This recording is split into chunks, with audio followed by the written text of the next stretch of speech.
You just finished listening to Mundo Latino with April Garcia and Marina Rosado.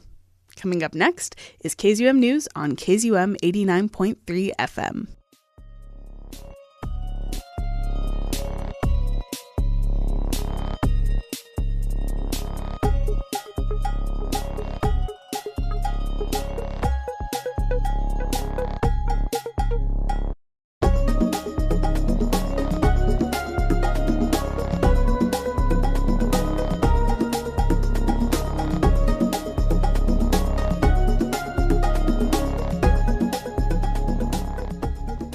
Good afternoon and welcome to today's edition of KZUM News, an hour dedicated to learning more about what is happening in Lincoln and the surrounding communities. My name is Samantha Schaefer and I am the news director and your host for today's episode.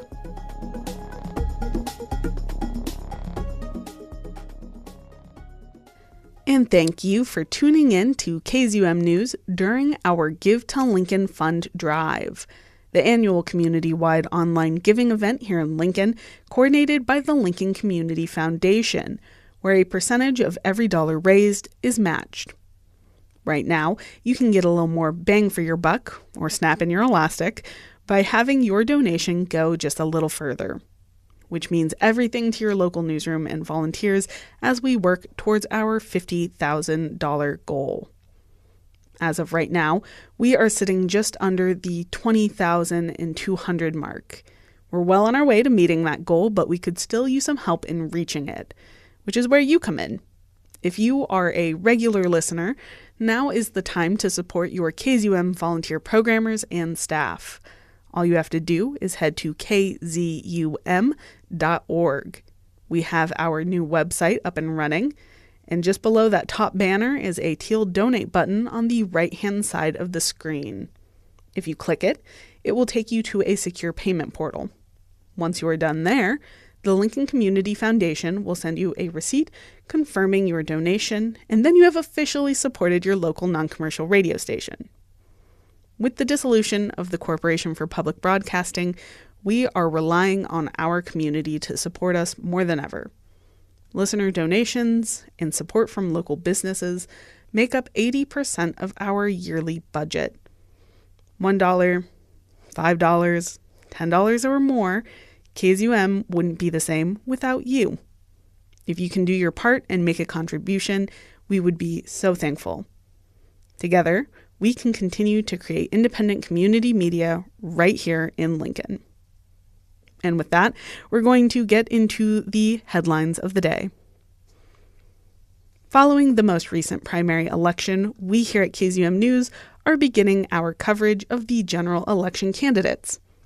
Throughout the month of April and May, leading up to the primary election on Tuesday, May 12th, we sat down with our city, state, and federal candidates to learn more about their platforms and what their priorities would be if elected. As of right now, we are still waiting on finalized counts for the primary election results, which will tell us who will be on that November ballot for the general election and who will not.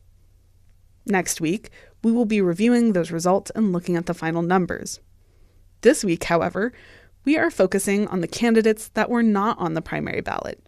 These are individuals who ran uncontested within their party and will default to appearing on November's general election ballot. This is true for three main offices: the Lancaster County Sheriff's Office, the Lancaster County Treasurer's Office, and the Lancaster County Attorney's Office.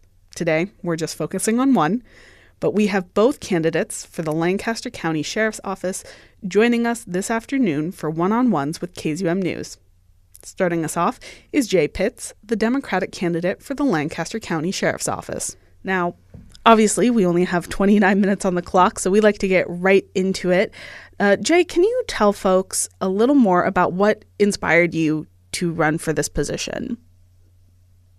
I ran for sheriff 4 years ago against he was 7-time incumbent at the time, Terry Wagner. Ran a good campaign. We came up short in that one. I was actually asked by a lot of elected officials and just numerous members of the community to put my name in the hat again for the sheriff run this time around. Hadn't really thought about it, but after having a lot of meeting with a lot of the community leaders and whatnot, they convinced me to run for sheriff again. So, and to clarify, I am not at the Lancaster County Sheriff's Office right now employed there. I was employed there in the past. Currently, I'm employed at the Lincoln Airport Authority Police Department, where I'm a corporal. I'm glad that you mentioned that's not where you currently are. So that would be a bit of a transition going back to the Lancaster County Sheriff's Office. You've mentioned that you've been with them before. How long has it been?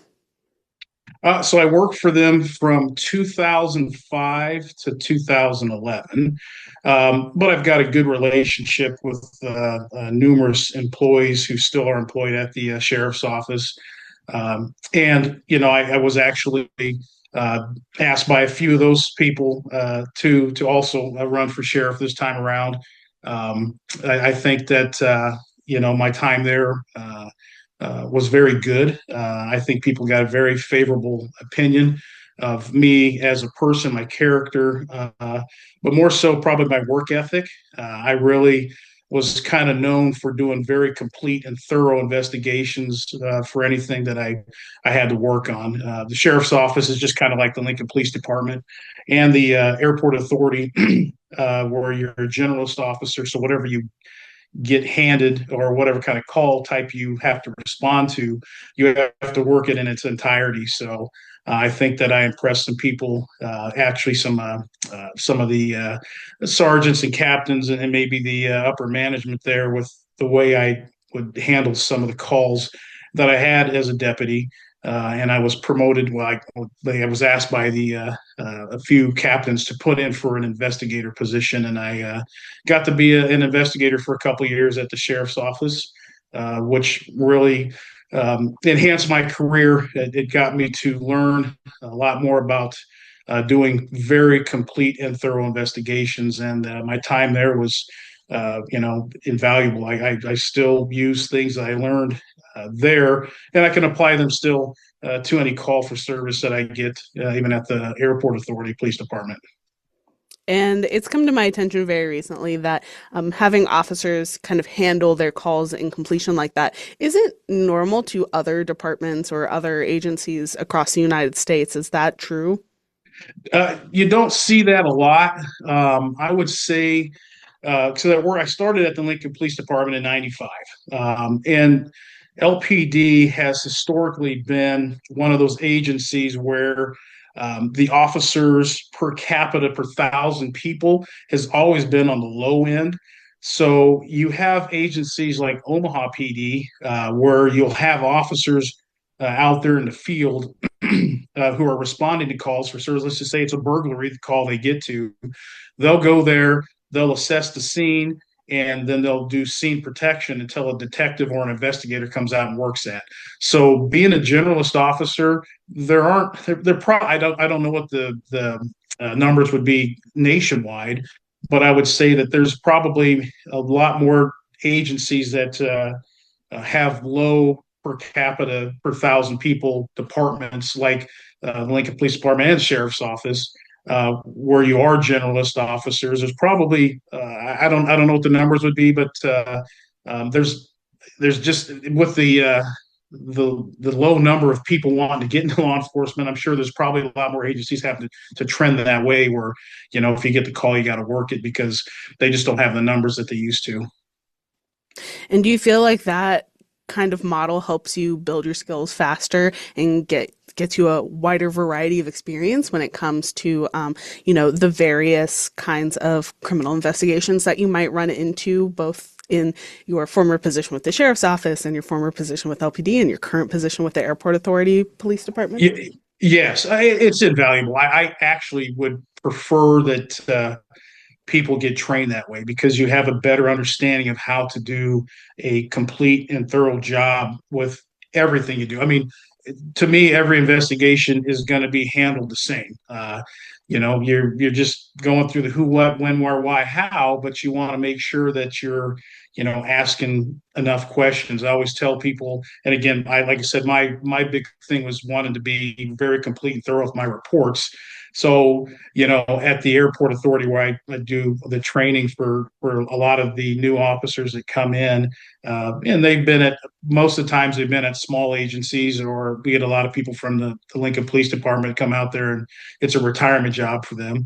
But the thing I always stress to people is, doing a good report, to doing a great report is really only asking a few more questions, getting a few more little details, just to kind of round that investigation out. So that's what I like, and I do like that people. I do like that when you are a generalist officer.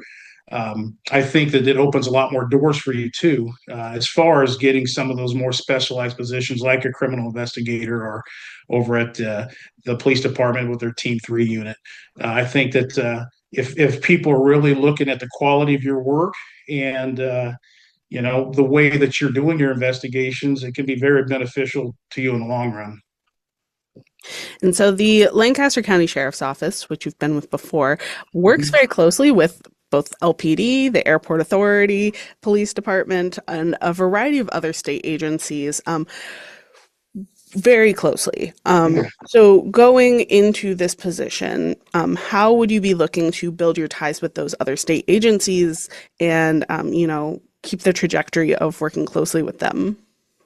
Well, I think that uh, presently, I think that all the agencies do work together. I think that they collaborate on a lot of aspects of police work. I know that recently, working at the airport authority, I get to drive around on the general aviation side.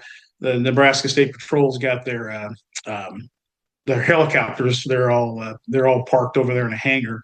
And I started seeing, cars from the police department and the sheriff's office there. So I think that there's collaborative work going on between all three of those agencies with the use of the State Patrol's helicopter for all kinds of events that or incidents that go on in the city and the county and at the state level. So, yeah, I think that there's always the communication between the three agencies has to be there.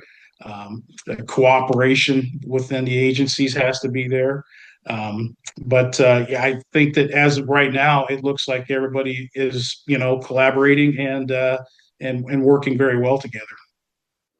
And then, of course, the other aspect of that is obviously collaborating with the public. So the last Yes. couple of years, there's been a very tense environment when it comes to interactions between the public and law enforcement, Mhm. and much like there has been with journalists. So Yeah. what is your kind of goal for building, good relationships with the public that you're supposed to be serving? The bottom line to that is an old school thing called community-based policing. I mean, we have to be out in the community proactively, showing up at any kind of town hall events, athletic events, just taking advantage of, going into just a restaurant or a gas station or whatever, and just starting to talk to people and build rapport with them. I know back in the old days they used to have programs like Dare and Mad or Dare. I'm sorry, Dare was one of those that was big at one point in time. It's kind of phased out, but we always need to be forward thinking on how we can keep ourselves uh, tied in with the community. Um, I like going out in the community. I like being proactive. I like talking to people. Me myself, I'm involved with a couple of nonprofits here in the city. I like to be involved in those because I like to, be a part of the community, and I feel that I can bring, the law enforcement side of things to the table where there's generally no one else in law enforcement on these boards that I serve on. So, but it's just about getting out in the community. It's just talking to people. You got to have conversations with people. That's the way things keep on moving forward. And so when it comes to, coming into an office, everyone Mhm. going into a new office position has their kind of top priority that they want to accomplish when Mhm. they get in there. So what is yours? It's kind of multifaceted. I think that just there's need to be a different approach to leadership than the conventional approach that has been long standing. I had a conversation with the Lincoln Police Department union a few months ago, and they kind of, what's your plan? And I told them, well, my strategic plan would be to address some of the issues at hand that I know that plague a lot of agencies. Morale, morale's down at lots of law enforcement agencies. Um, I think to tackle that, just a couple simple policy changes, right off the bat would be great. I think that there's a way that things have been done for a long period of time. And I tell people any kind of job, business, whatever, could be restaurants. If you're not forward thinking or if you're not staying up with the way society is changing and you're not like changing along with that, you're being left behind. So I think a lot of those things in law enforcement, currently at the sheriff's office, have been left behind. Namely, um, grooming standards seem to be real high on people's lists, and tattoos. Um, you can go right across the hallway, and LPD will allow those, but the sheriff's office makes you cover your tattoos up, and your grooming standards are completely different.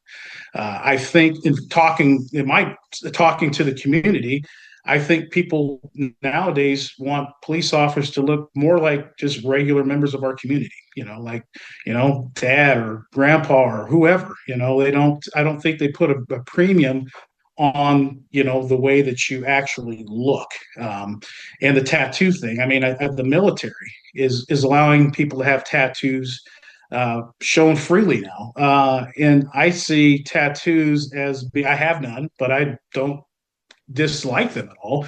I'm too old, I think, in my eyes, to get one at this point. But to the younger generation, those are rapport builders. Those are things that people put things on their arms that are important to them. It's a memorial to somebody. A lot of people who serve our military put the missions that they've been on and the battles they've been in, and they're proud of that. That's where that's how they communicate that to people. So I'm very forward thinking on that aspect of what needs to be done. But I also talked about the sheriff's office isn't too big of an organization to sit down and have a conversation with everybody to see what things can be brought to the table by them. I think everybody at that place has probably got great ideas, but with the old way of doing things, the structure of conventional leadership, nothing can really be said by people who are actually doing the work. The people on the road have probably lots of great ideas, but I don't know how effectively those can be communicated to the upper management. Um, and you have to be open minded. I mean, you really have to be, you have to really think outside the box. And I think if you allow people to speak freely, and since it's an organization that I don't really have anything to do with anything right now, it's like, look, you have to be completely honest with me about what you want to see, what's working, what's not, what do you like about this place, what don't you know what ideas do you have? You need to, and I think if people can be, if they understand that you're not going to get in trouble for anything, you just tell me what you want. I think you'll probably see that a lot of people who will speak up will say some of the same things, and you'll see probably some of the same things, come up from a lot of people, and obviously culture is another thing too. Um, and that would probably help with the culture of the place too, knowing that hey, this is a team deal. We all have good ideas, and we all need to work together. And that's kind of the way I've always been. Just because if I get elected sheriff, I'm the top person, there's going to be lots of great ideas from everybody. And it just needs to be a collaboration from everybody to be on the same page, so we can keep this thing moving forward. Let's run this thing a little differently than the past because, as I say, there's restaurants. If you haven't kept up with society and and the way things have changed, you're probably out of business right now. There's a lot of restaurants that I remember from being a kid that aren't around anymore. The ones that are, they've actually changed and adapted with society as they've changed because people's needs change, the way things work change. So that's kind of the way I approach the sheriff's office. And so you've kind of mentioned this conventional leadership style a couple of times, and I think I know what you're talking about, but just so that we're all on the same page, can you describe what this kind of conventional leadership that you're, trying to, Yeah. So basically, sorry. leadership. No, that's all right. Leadership right now, you got to have a lot of your people who are captains and, the chief deputy sheriff that are making all the decisions. I really believe that, you need to have everybody involved at the level of deputy because the road people have probably, they're the ones that are doing the work every day. The captains, the people that have been promoted could be off the road for 20 years, so they don't know exactly what's going on right now. But if they're the ones making all the decisions, nothing's going to probably change. They might do their little survey monkey and ask people, hey, what do you want to see? What do you want to see out of this place? But do those actually work? I don't know. I've been part of those, and I feel strongly that you need to have face-to-face communication with these people at the ones that are doing the work, to see what they need to be successful out there. I just it doesn't seem like in lots of organizations, any business, that those people that are doing the work, their voices don't get heard about what changes need to occur to be successful, and keep things modern and up to date. I see. Yes. Sorry, brain blanked there for a minute. No, you're good. Hard. But with that kind of morale, that building culture aspect being one Mhm. of your top priorities coming into the office, Mhm. do you have a secondary priority that's kind of up there with it? Well, it's kind of there's a couple things, policy procedures, one of them that I would really want to take a look at.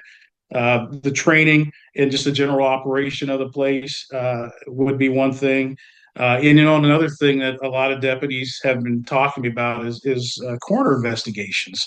Lancaster County Sheriff's Office is designated the coroner for bodies or people that have passed away.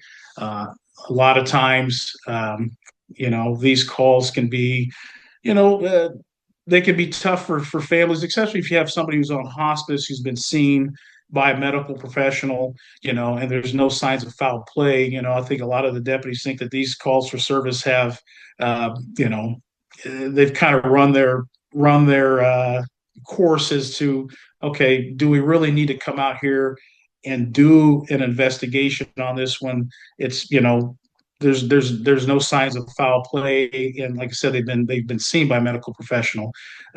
That's just something that has been brought to my attention that maybe we need to look at that, and I have no problem taking a look at that. You have to probably talk to the county attorney and see statutorily what we're required to do. But if that's something that can modernize the place, and we're going out on just suspicious deaths or things like that where it's not a clear cut natural passing. Yeah, obviously we have to go still respond on those, but for the ones that happen at the nursing homes and things like that where there's no signs of foul play, maybe that's something we need to take a look at and see what we can do to modernize that. And so we're gonna do things just a little backwards here. We're gonna Okay. circle back around to kind of talk about how you got your start in law enforcement. Um, Okay. Now, unlike most people, I've had a chance to both talk to you before, look at your Yes. website, all of that. So I kind of know what's happening here, but can you tell folks what inspired you to get into law enforcement? Yeah. I happened to grow up with my dad being a police officer, and that was the role model that I got when I was a little kid. And I think that at an early age, I probably was very interested in becoming a police officer. I loved seeing him come home in his blue and white back then, coming home for lunch or whatever, and having the uniform on, looking really cool. But the biggest thing that he did was he was out in the community too. I still get these stories, and maybe I told that to you when I got to see you down there at the post the other day. But I still see friends who went to these elementary schools like Whittier or Hartley or McPhee, where I went. And when my dad would come in and have his uniform on and talk to kids about police work, he was also a very big martial arts guy. So he was out there showing kids, how to do kicks and throws with judo and punches, and how to, how he does his little kata things. And I know that impacted kids because I'm in my 50s now, and I still have friends that are about my age come up and say, "Hey, man, Pitts, I remember when your dad came to school and did that kung fu demonstration. Oh, he was so cool, and it was really cool to see him, and he really connected with us, and so that's kind of what I wanted to do, which is why I've embraced the being a board member at the Lighthouse for the last. This is going on my 11th year. I like to, get out there and I want to talk to kids, and I want to show them that, being a police officer probably isn't what you really think it is. I'm just a regular person, and that's my job. But I'm willing to talk to people about that. I'm also licensed in insurance. I still do sell insurance on a part-time basis, and I always told Bill Mitchner, the executive director at the Lighthouse, I said, I want to do this, Bill. I want to come in a suit and tie and talk to the kids about insurance.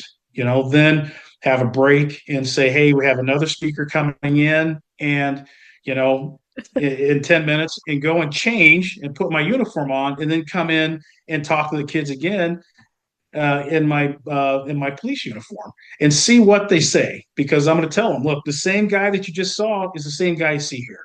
You know, being a police officer, I need to connect with these kids because these are our future community, leaders. These are the people that we want to be, public servants too, and they need to see that. Hey, I don't know what you think. Police officers need to be like, or what they need to look like. I'm a police officer, and we need police officers that look like every one of you, come from all these different backgrounds. Um, but that's kind of one of the things I want to do. So, but yeah, my dad, he was very instrumental in my, even, we talk about training. And that's been a big thing lately too, is training with people, just ask me lots of questions about ICE. It's kind of calmed down now, but for the training that we received and how to protect ourselves, protect the community, and effect arrests, and care for people after arrest was what my dad did. He was a defensive tactics guy at the police department when I started, and he taught us the right way to deal with people. And with that's one thing with ICE. I would tell people I don't work for them. I don't know what their goals and missions are, but in some of the video I've seen of some of the high profile things, their arrest procedures do not look anything like we were taught when I went through the academy, and how you're still trained, on an annual basis. And then, your dad kind of inspires you to get in, and you obviously take, your policy very seriously when it comes to working within your current position and your former positions. How long have you been in law enforcement? So I started in 1995. I was with the Lincoln Police Department for about 5 years. It just at that time, I liked it, but I just didn't care for some things. So I switched out careers. and a good friend of mine, Andy Goodyear. He's the general manager for Honda of Lincoln. He worked at Williamson Honda back then, and we were good friends, and we hung out. And he's like, "You need to come sell cars." So I left law enforcement to sell cars, and it was a great decision. I mean, I had a blast selling cars.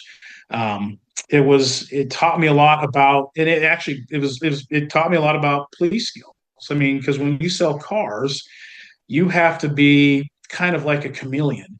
You have to change into what the customer is really driven with. I mean, you have people who are driven with, the techie features on an engine or the features of a car, or just with Hondas, it was just what color do you want sometimes.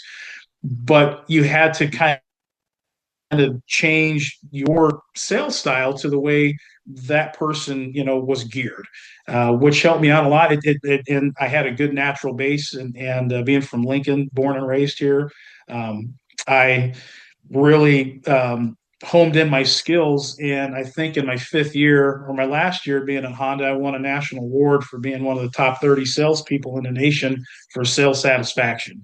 So I knew I was doing good with that. But then I met my wife, and I had to go back to something, more solid for money, because car sales was feast or famine. And as a single guy, you can do that. With a family, a little tougher.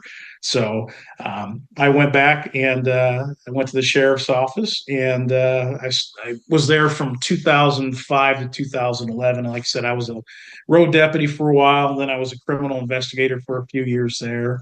Um, and then I left there. I had a friend I met through a car sale who had an insurance agency, and we got to be good friends. And long and the short is, he wanted me to take over his agency when I was going to retire from the sheriff's office.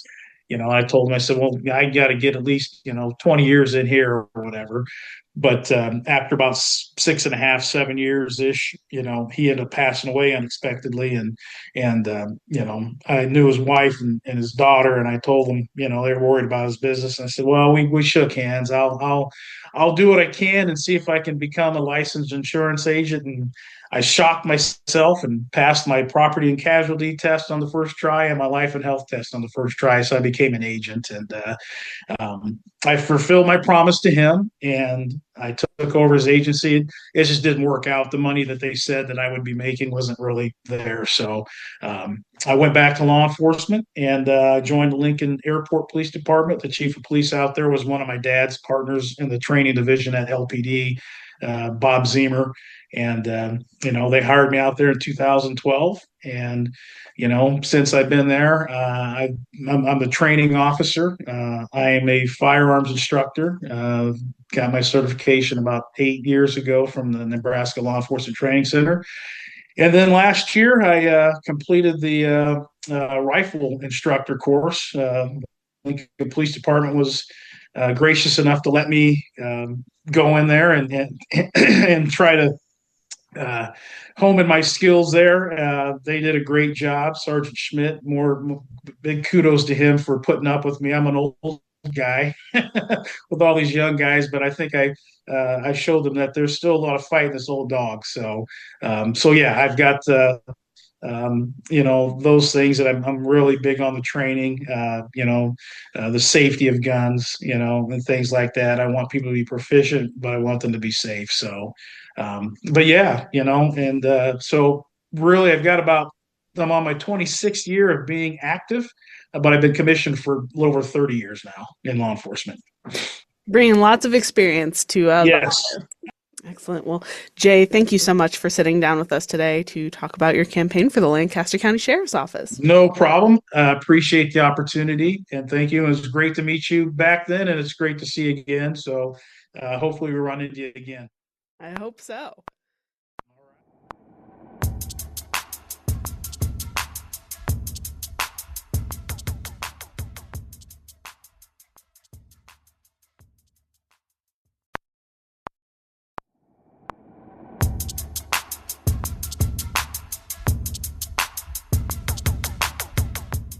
And welcome back to today's edition of KZUM News.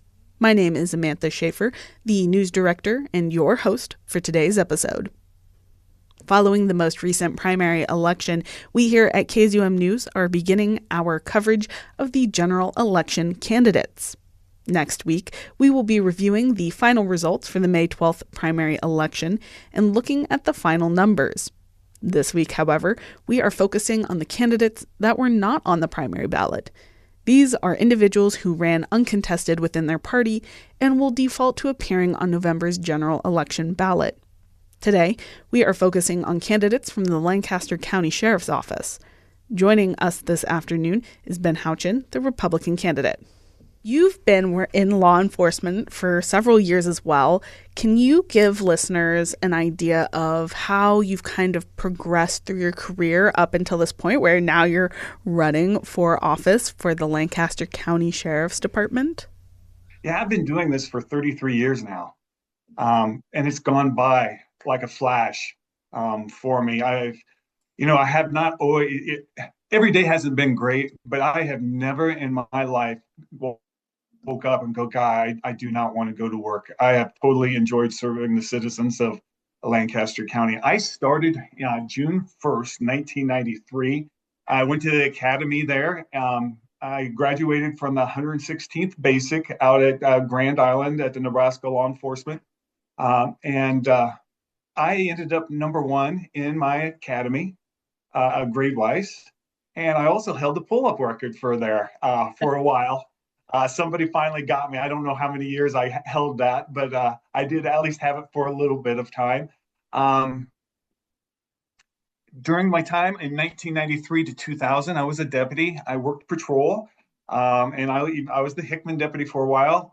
Early on in 94, 95, I became part of the narcotics unit. I worked undercover for about 2.5 years, and I was really lucky to get into that position early on because I learned a ton. I had a lot of great mentors, and I was able to get involved in some very major investigations that people usually don't get that early in their career. And that kind of jump-started my career and really helped me on that. In 1996, I became a member of our tactical response unit and did that. In 1997, I was awarded Deputy of the Year. And in 1999, I was selected to go to Baxter's Law Polygraph School in San Diego. And I became a polygraph examiner during that time. And I really enjoyed that part. And let me tell you, sitting on the other side of the seat of the polygraph is a lot more fun than sitting on it and having to take it. Because as you can imagine, to become law enforcement, I had to take one. So yeah, I learned real quick. I'd rather be the one giving it than taking those tests. But we cleared a lot of cases by doing that part. In 2000, June, I think 1st, I got promoted to sergeant, and I was lucky enough to get placed in the criminal division. And I oversaw crime scene techs, all the major investigations I was a part of. And one of the big things I was lucky enough to do is during that time, we started working with the Lincoln Police Department a lot with the crime scene techs, and I got so much experience being able to assist them on cases. Worked several homicide cases, major cases on that, and again, that was experience you just cannot, not everybody gets, and I was lucky enough to get that. Also, during that time, I became the assistant team leader and then soon became the team leader of our tactical unit. Those probably, during that time, I learned so much. In 2005, I got promoted to captain, and I first went into the courts division. I'd never been in that division before, so I learned a lot there. And one of the things I learned was we developed a manual for the division because when I went in there, I had no idea. And I thought, you know what, I'm never going to let somebody else feel that way and do that. So the group and I made one. So it went down through everything that the division does and what they're responsible for and do that. And now it's expanded, but they're still using that manual today. And that 20 years later. So I feel really good about that. In 2007, I went to the FBI National Academy in Quantico for 10 weeks. less than 1% of law enforcement personnel get to go to that training. And so I felt extremely lucky to get to go, and I got to go fairly early in my career. So enjoyed that a whole lot. Um, During my time as captain, I worked the criminal division twice. I went 2 stints through that and the patrol division. And again, um, probably the most rewarding time of my career. I became the commander of our tactical unit. I was really proud of that because I got to be able to be part of. We expanded the unit. Our equipment and our training got so much better. We obtained armored vehicles for safety for our people and for the public on those, and we just did a whole lot of things to evolve that. So I was pretty proud of that. Also, in 2013, 2015, I was the president of the Nebraska chapter of the FBI National Association. So I got to do that. And one of my big key things on during that time was really to improve the training. And for that, yeah, sorry about that. Um, and I enjoyed doing that part of it. And I enjoyed, you make so many great contacts. When I went through the FBI Academy, you had roommates at Quantico, and my roommate was Billy Hitchens, and he was a lieutenant at that time at the Georgia State Patrol, and now he is the colonel of the Georgia State Patrol. And we still talk today and communicate back and forth and bounce things off each other. And you just don't get those kind of experiences without going and doing that part of it. So I felt blessed to be able to do that. In 2020, I became the chief deputy at the Lancaster County Sheriff's Office. In 2021, I was selected to attend the 79th session of the FBI Law Enforcement Executive Development Seminar. Again, very few people get to go do that. It was a week of training, then we were gone for a month and another week of training. And I went to Virginia and down to Miami, Florida for those. I got to meet just a ton of great people. And again, you're just bouncing things off and learning and getting to know people. So now, if something happens, I know people all across the United States. I can just pick up the phone and call folks and say, hey, can you help on this? Do you know how to, where we can go to do that part of it, on extraditions with prisoners? It helps on all those kind of things. Some of the big things I'm happy since I became the chief deputy is we got a PIO, public information officer for the agency, which is huge. Now transparency and getting our word out is so important, and she has been able to help so much on that. And I'm very proud of that. We also got a crime analysis who assists down in criminal and does those kind of things. And she has done just an outstanding job down there. And one of the great things is she can do some of the work on the computers and phones and things that the investigators do not have to do now. And they're out doing, investigative things, and she can do that. And she's solved a ton of cases for us. We have been able to purchase a Bearcat, which is an armored vehicle, and it has been used by multiple agencies. The Lincoln Police Department does not have an armored vehicle. So every time they have a tactical call out, they call us and we go assist them on that. We've also have assisted the Nebraska State Patrol on some of their call outs out of county. And, the number one thing with that is we make sure our people are safe. And, and it also helps, sometimes when those vehicles pull up, people know, hey, they're serious. We're going to come out and give up. And, the best thing in the world is that nobody ever gets hurt. And that's our goal. And I'm so proud of our tactical team and our abilities to be able to do that. I've expanded our license plate reader program on that. There's been 2 homicides that have occurred in Wisconsin. And we have been our license plate readers were the ones that made the hit. And they were stopped here in Lancaster County and arrested because of that technology. And if we did not have had that, they'd have kept driving right through, and who knows what would have happened. So I'm very proud of that part of it. Also, one of the main things is I've increased our grant funding, so the taxpayer money and all that. We are always looking for grants and doing that. Another thing I'm very proud of is since I became chief deputy, we have come in under budget every year at the sheriff's office, and we have not sacrificed public safety in any way by doing that. And, we have, not to brag, but probably in the Midwest, some of the best equipment and training our people can have. And I want to make sure we can continue to do that. I never want to knock on a deputy's door to their spouse or loved ones and say, hey, they didn't come back because we didn't provide the training or we didn't have the right equipment. That would be a nightmare for me. So it sounds like you've had several different units. And to be clear for listeners, our law enforcement is a little different than other states in that you wear several hats. Like you're getting in the field, work done in the sense that, I guess that's not the right way to put it. When you get a call, you have your officer go out and they're working that case beginning to end, correct? Not always. We do have our deputies first in patrol go out and take the call initially and respond. Now, on our major ones, we do turn some of them over to our criminal investigative units, and they will conduct the follow-up. But initially, the deputy will go out and take the initial report, and they do work a lot of their calls too.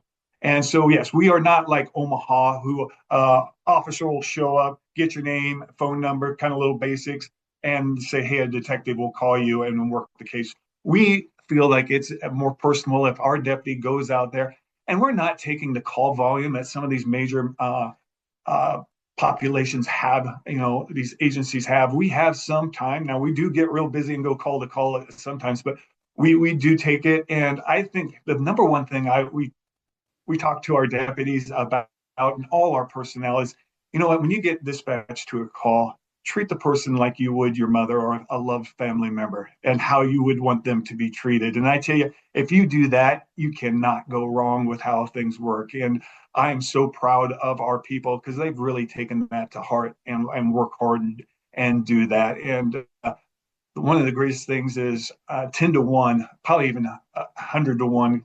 We get compliments on our people than we ever do complaints. And that tells me that we are doing things right.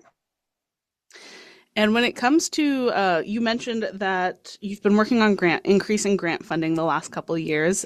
You have been very serious about the budgetary aspect of your office. How is that looking right now with the current administration? Is that impacting your ability to go find grants? Are you still seeing those grants being widely available to you? Well, one of the big things we did get $1.2 million of appropriation funds. Senator Deb Fisher and Representative Mike Flood helped us do that. And we are going to get new body cameras and we are getting new radios. And the great thing about the radios is one of the things that has been troubling me for several years is we have great reception in our mobile radios, but some of our portable radios, and I'm not going to tell the areas, but we have some problems and they don't work. And the new radios are called Smart Connect. And if the towers don't work, we are able to go to cell power. And we have purchased 3 of these and it has eliminated all the issues. And so hopefully when the money comes in October, all our deputies will be having those and we will eliminate that problem. And I am so happy and relieved that is done. And it's been a technology thing that has kept us from doing it. And I am glad that we worked and got the money, and I'm happy for them to help us get this money because it is a safety thing for the community and for the deputies. And having it resolved is a feather in all our hats. Which brings me to my next question. Obviously, in my opinion, at least, Nebraska has a really good relationship between its public and law enforcement. Now, that's not the same for every state, obviously. There are plenty of tensions across the United States right now between law enforcement departments and the public that they represent and the communities that they're serving. But we have a pretty good relationship with law enforcement, I think. And how do you plan to continue building that relationship between the communities that you are serving and your offices?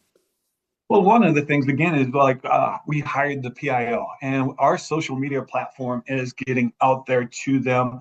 And our podcast is another thing.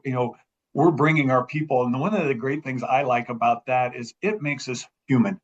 And to the folks, it's not just this uniform in a robot and going out and doing that.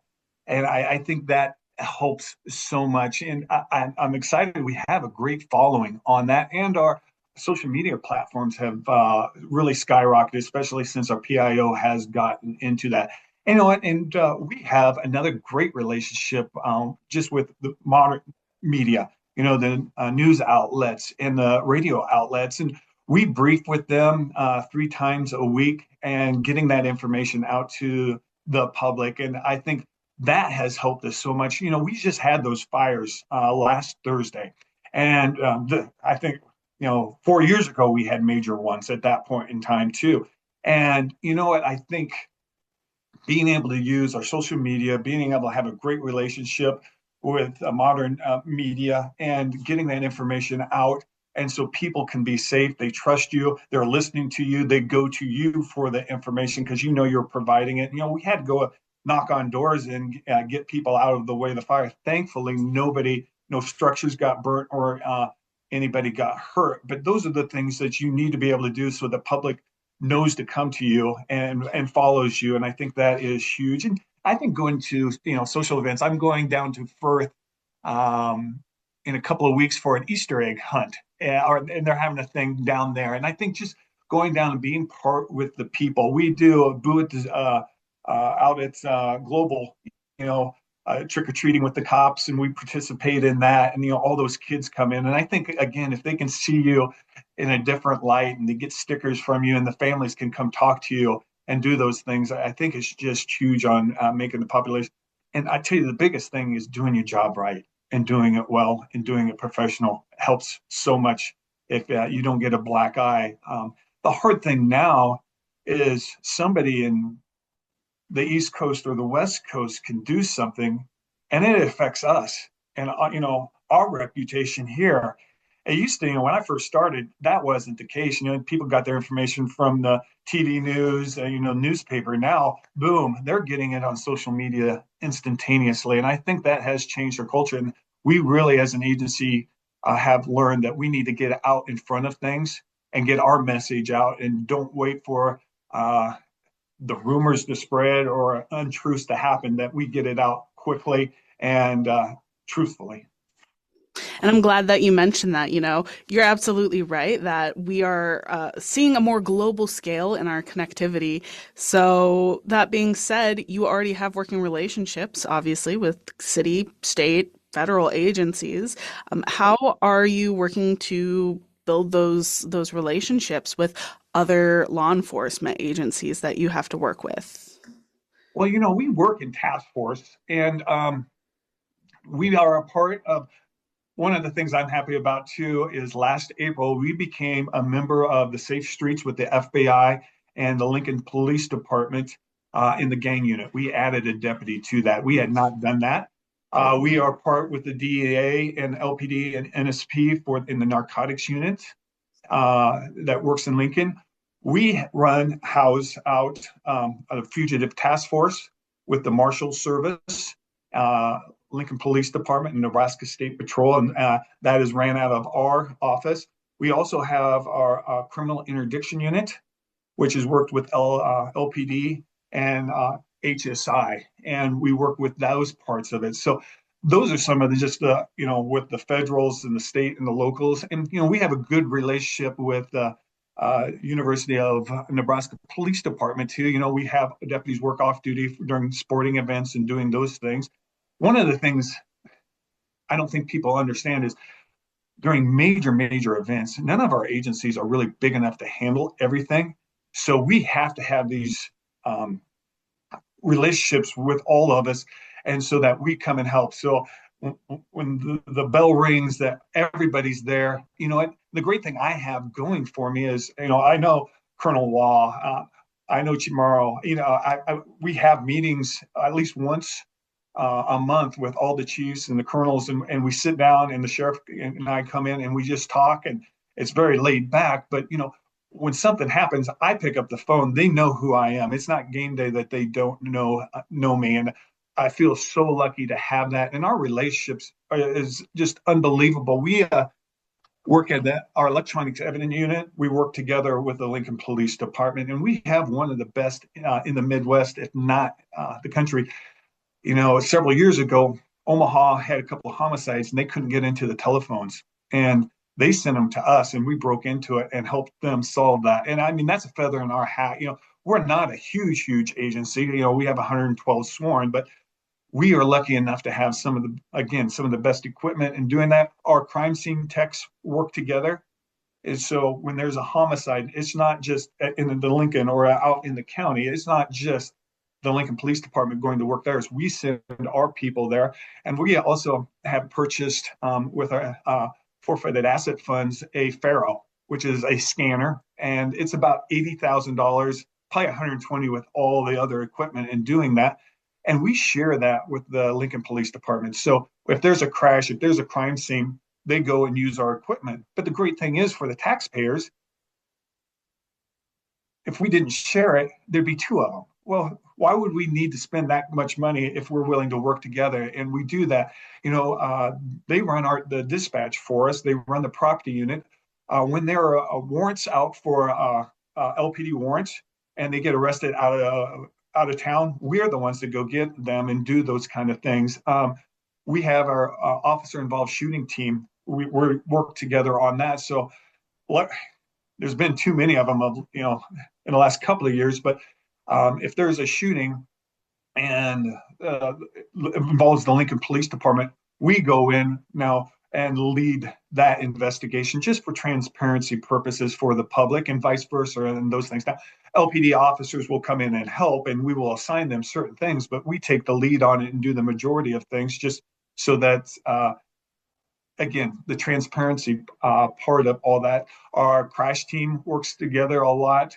Our SWAT teams, they train together a lot and do all those kind of things, along with the Nebraska State Patrol. And so you have described a variety of different things that you've accomplished in your 33 years with the department, and a lot of different type of work that you are doing with the Lancaster County Sheriff's Office that a lot of your deputies are doing out there in the field. Out of all of those things, which one is your priority going into office? Like, what is the subject that you are prioritizing above everything else when it comes to that first year focus in the office? Well, kind of where I'm at now in my position, I've been kind of running things. Terry has been really good about just letting me kind of go and do my thing. One of the things that we are working with the Lincoln Police Department that I really want to see get going is a real-time crime center. And I think that is something we are lacking here in Lincoln. I went up to Omaha, they call theirs the Rock, and witnessed that. And it is amazing what they can do. It helps the community so much on safety, and it helps the officers on boots on the ground. I'm also looking with that is drones as first responders. And again, I've been looking into that portion. A lot of it's money, but boy, it is being eyes on quick. Omaha up there, over 50% of the times the drones beat the boots on the ground to the call, and they're able to give this information quickly. Boy, I tell you, as a cop coming up to a call for service, if there's a weapon or if there's something like that, knowing where the individual is and having eyes on and having somebody give me that information, being able to look on my computer what the drone is seeing is huge. And we really need to get going on that portion of it here. I am proud with the Lincoln Police Department. We are talking, we are making moves to do that, but I think we really need to do that portion of it. Another thing I'd like to see, we have a decent wellness program, but I think we need to work on that part of it. We're working on getting a peer support group at the Sheriff's Office and getting that up and going. But I am proud we have a great workout facility that us in the Lincoln Police Department can do. We have an app that deputies on their work phones for mental health. If they need to talk to somebody, they can go there. It's all anonymous in doing that, and it's free to them and their family. So we're working hard on that. Also, keep making sure our EEU unit stays strong in doing that and keeping a strong relationship again, with all our surrounding agencies is big with me. And I think also being transparent to the community and being fiscally responsible is, again, one of my number one concerns. I want to keep that part of it. You know, there's a lot of new technology out there, but you don't have to chase every sparkling star and do that. Not everything is what we need here in Lancaster County, and just because some other agency has it doesn't mean we need to chase after that, especially when it's tens and thousands of dollars for that. So when it comes to not chasing the sparkly star, so to speak, what is like the method you use for kind of identifying what technology is going to be the most useful to your department? What is going to be the most useful thing to your community? Yeah, one of the things is, like I said, we go up and look, and other agencies have that, and do your research and see what they're doing and ask. Other people make mistakes on their way there, and ask them, okay, what would you make sure you would do again? What would you not do? And learn those kind of things from them, and kind of grow on that part of it. I tell you, the number one thing too, when I first started, DNA was huge. One of the biggest things for crime solving. These smartphones and the evidence that is able to get in that is unbelievable. It's even bigger than DNA on being able to solve crimes. And again, I can't tell all of what capabilities of it, but there's been a lot of cases, if we did not have the ability to get in the phones and do search warrants, they would not have been solved. And I'm very proud of how those individuals that work in those specialist things, and they cost a lot of money to keep up, because every time there's an update on the phone, there has to be an update on our equipment too, and the trainings, and just getting somebody up to the level to be able to do that. It takes 2 to 3 years for them to be really proficient at what they are. And I'm so happy we have an individual there that's a rock star. Excellent. Well, Ben, I swear that I have no surprise questions for you today, but thank you so much for joining us to talk about the upcoming election and your campaign for the Lancaster County Sheriff's Office. Hey, thank you so much for having me. And, nope, wrong button. Come on. We are approaching the end of the hour, so here are your reminders for today. The KZUM newsroom is always open to hearing any questions, concerns, suggestions, or any story ideas you want to share with us.